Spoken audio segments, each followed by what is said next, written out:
But we begin today in Texas, where questions still linger after 53 migrants died in a smuggling operation. Independent journalist Ali Bradley is on the ground in Texas with reaction. But first, let's touch base with NewsNation correspondent Kelly Beeson. And Kelly, just moments ago, we learned this truck did pass through a border checkpoint and wasn't inspected.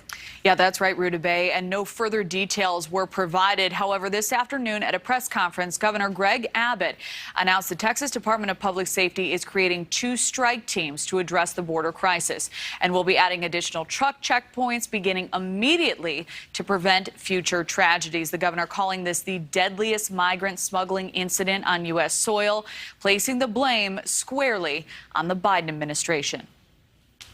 Because of the way that the Biden administration is not enforcing immigration laws, it's attracting people and enticing people to make this very dangerous trek, causing them to lose their lives. Now, on Monday, temperatures approached 100 degrees in San Antonio. The migrants were discovered that same day when a city worker heard a cry for help from an abandoned truck that was parked on the side of the road. Dozens inside the trailer were already dead. More died at nearby hospitals. President Joe Biden in Europe this week for international summits called the deaths horrifying and heartbreaking, saying exploiting vulnerable individuals for profit is shameful, as is political grandstanding around the tragedy.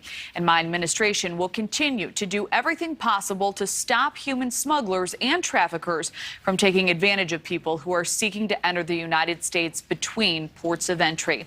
Now, the number of people found crossing the border illegally is at or near the highest in about 2 decades. At the same time, Title 42 has also played a role encouraging repeated attempts to cross the border because there are no legal consequences, such as criminal charges or records of deportation for being caught. Many attempt to cross several times until they succeed. Ruta Bay. Kelly, thank you. And joining us now is independent reporter Ali Bradley. So, Ali, you were there for the governor's press conference. What were the big takeaways?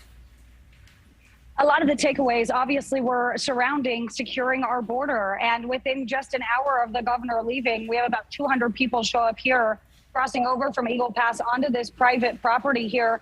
And as you can see, Border Patrol are here working the scene. They've got to now process all of these people and transport them to a facility. But the governor saying directly that Mexico will have implications if they don't start enforcing it on their sides. There are agreements between the Texas governor and governors over in the Mexican states on the other side of this river.